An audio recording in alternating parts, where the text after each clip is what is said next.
can't decide whether to name this week's episode Too Cool for School or Vegas Gets a Black Eye.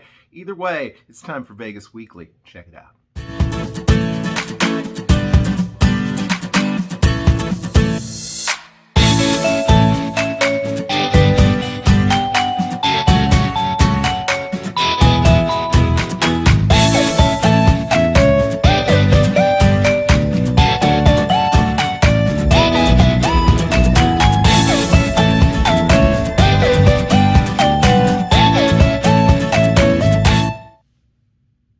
So welcome back to Vegas Weekly for Saturday, January the 23rd, 2021. As you can see, I'm wearing dark glasses, and there's a reason for that. The Vegas news segment this week will tilt heavily towards personal news, I guess. The other night I decided it would be a good idea to walk over to the grocery store that's like 2 blocks from me and pick up a few items. And it was after dark. I might have had a couple of cocktails. And I slipped on some rocks and fell, and I have a black eye. I'm not going to show it to you. It's gross. It's gross. It's getting better. Swelling's going down. Maybe in a few days, I will show you the horrible discolored mess that it has become. But I feel very lucky. I think my glasses saved me, and somehow they did not break. Otherwise, there could have been, damage to the eye or the eye socket or whatever. But otherwise, I'm doing fine. Doesn't even hurt. But people look at you pretty funny when you have a black eye. So we'll see. Hey, if I get to 1,500 subscribers this week, maybe next Saturday I'll do the show with my discolored eye socket. So make that happen. We'll see. We'll see. Anyway, but again, I'm fine, doing great. I can see just fine, and like I said, the swelling's going down, and happy that things worked out the way they did. And so don't drink and walk, okay? Very dangerous. On a positive note, another bit of Vegas tips and tricks news this week. My time off request was officially approved, and I have booked a trip to Las Vegas. I will be there February 21st to February 26th. I'll be staying the last night at the Wynn, using up the last of my gems there. I don't know where I'm going to be staying the first 4 nights. Still looking into that. I have really good offers at M Life, and I've not stayed at a lot of the M Life properties, but the bad part about it is so many of them are closed midweek. I'm going to be there from basically Sunday through Thursday night.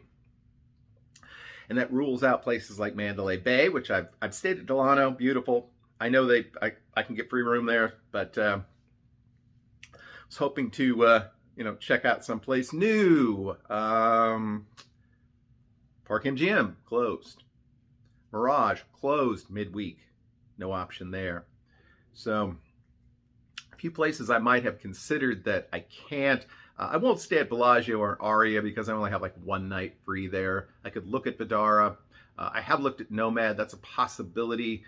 Maybe MGM Grand. Not a huge fan of the massive size of that property, but it's not out of the question. I like New York, but from everything I've heard over the last couple of years, the rooms are in desperate need of a remodel / refurb. So we'll see. Not really interested in staying at Excalibur. The best offer I have, honestly, is at Luxor. 4 nights comped in a sort of upgraded, remodeled tower room. Looks nice, and has the little wet bar and the little empty fridge, which you rarely find at MGM M Life properties. So I'm leaning kind of towards doing that. I don't really want to move around on this trip.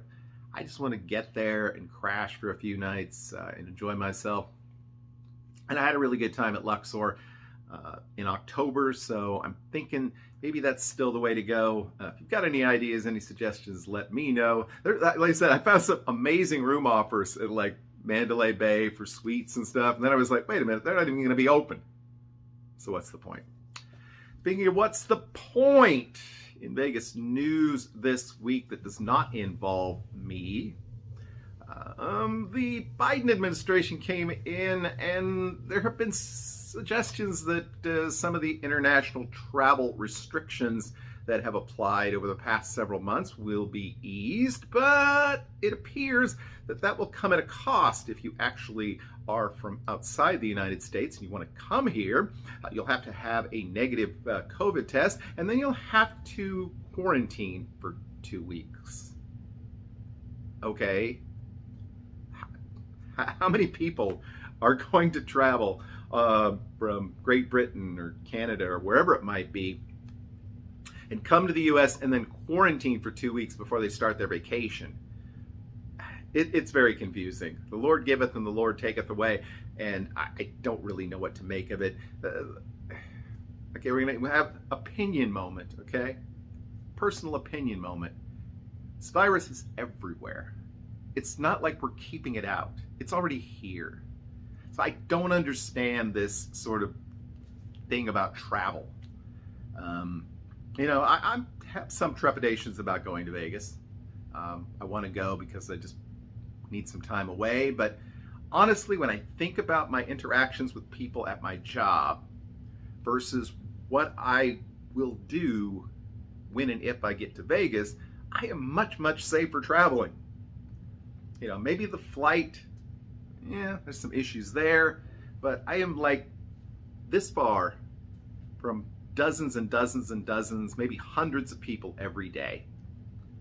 And some of them don't know how to wear a mask. So I just wonder at this whole thing. What is the point of preventing people from moving around? Because wherever they are, the virus is there as well. So there you go. That's my opinion. That's all.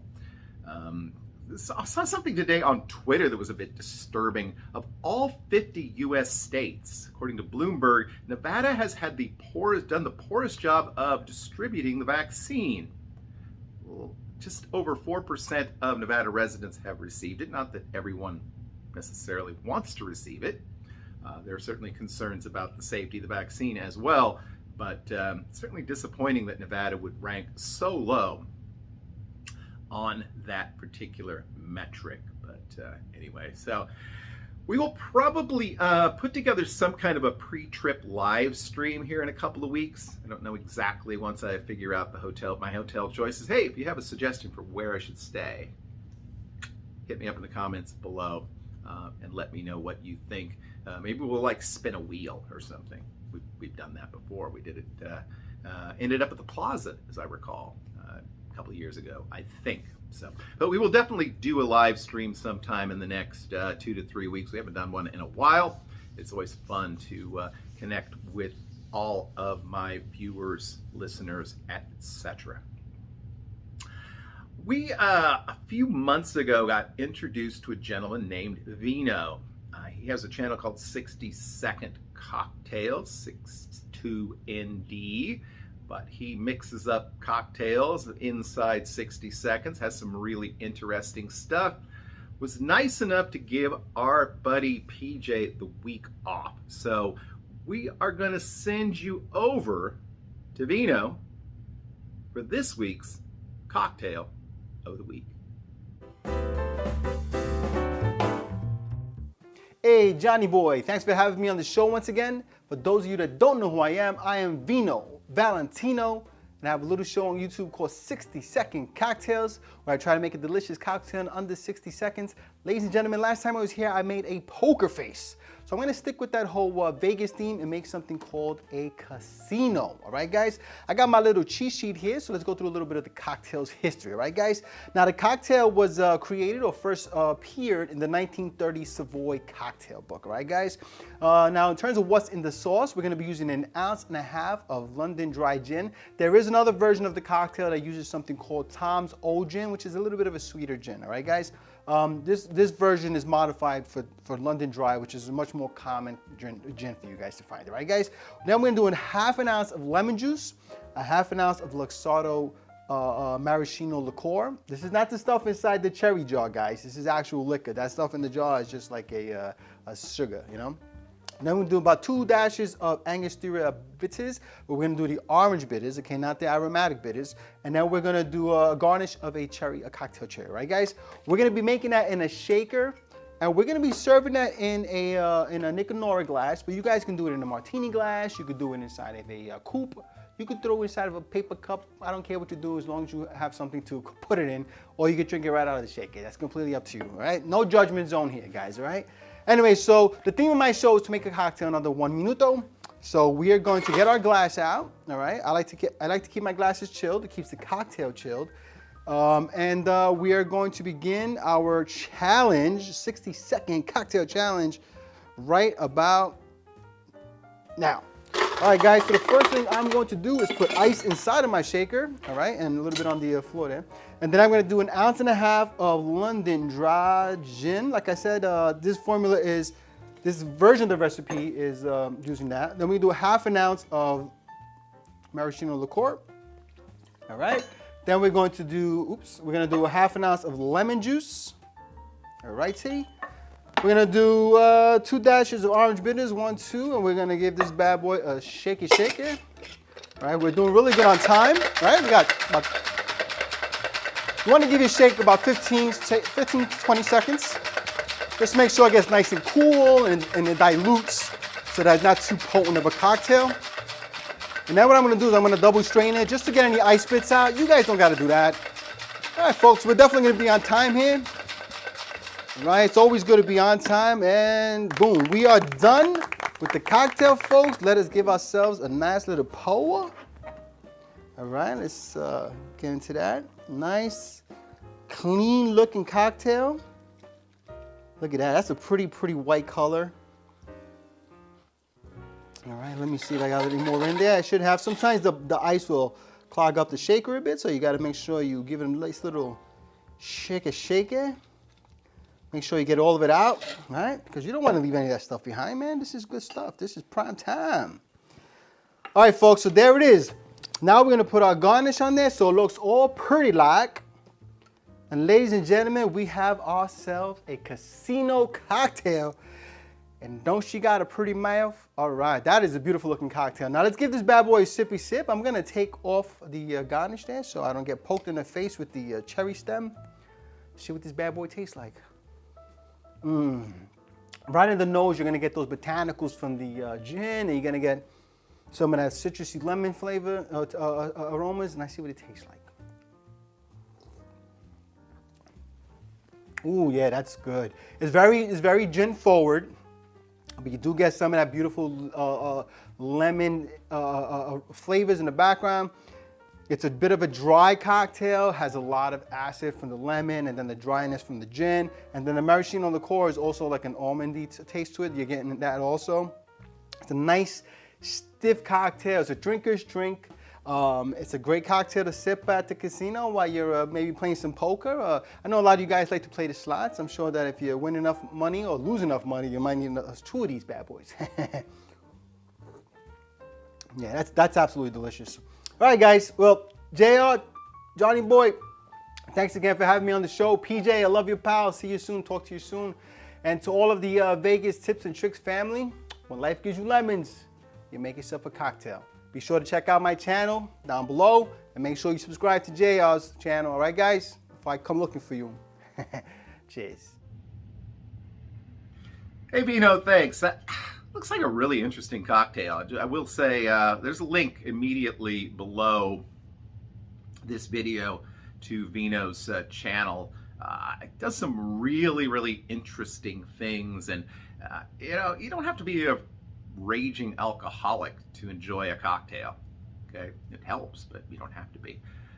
You know, last week PJ gave us some ideas for how to set up sort of a basic bar. You know, the right bottles you needed, the right concoctions you needed, and you know, and you can continue to add on to that. You know, if you just want to come home at the end of the night, you know, a busy day at work, and just want to relax and have a cocktail, like I said, PJ's channel is great. Vino's channel is great. So definitely link to him, click to him. Like I said, immediately in the show notes below. He's a good friend of Vegas Tips and Tricks, and I think we're going to have him back probably from time to time. So you'll want to check that out. So as we enter the Vegas tips and tricks segment of the program, I kind of always struggle with this. I feel like I've shared most of my wisdom with you all. I also feel like there are things going on right now. I've talked a little bit about how to deal with Vegas under the current circumstances. I kind of feel like I've shared a lot of that too. So I'm never quite sure what to tell you when I get into this Vegas tips and tricks segment. It ultimately ends up being rehashed a little bit. But today I think outside of wear comfortable shoes, maybe the best Vegas advice I can give anybody is to just kind of go with the flow. I know some of you are very anal, very much planners, over planners. You want to know what's going to happen at 9 a.m. on Monday and 3 p.m. on Wednesday, and try not to. Vegas is a place that will just sort of catch your eye and draw you in. And, whether it's your first visit to Las Vegas, if you love it, you'll be back. And if it's your 10th visit to Vegas, you also know you're going to be back. It is a little bit different right now with some of the, you do have to make restaurant reservations in most cases, but you can do that pretty close to the target time. And even though there's not as many things open, not as many opportunities as you would normally have, there's literally nothing better in Las Vegas, and I've done it 100 times, and I'm not exaggerating when I say I've done it 100 times. Just walk up and down the street and see where the music takes you, whether it be Las Vegas Boulevard or Fremont Street or wherever you want to go in Las Vegas. Don't tie yourself down too much. Just go with the flow and enjoy the experience of being in one of the great entertainment centers anywhere in the world. And it's just a few hours away from most of us. It's accessible, it's relatively inexpensive, and that's why we love it.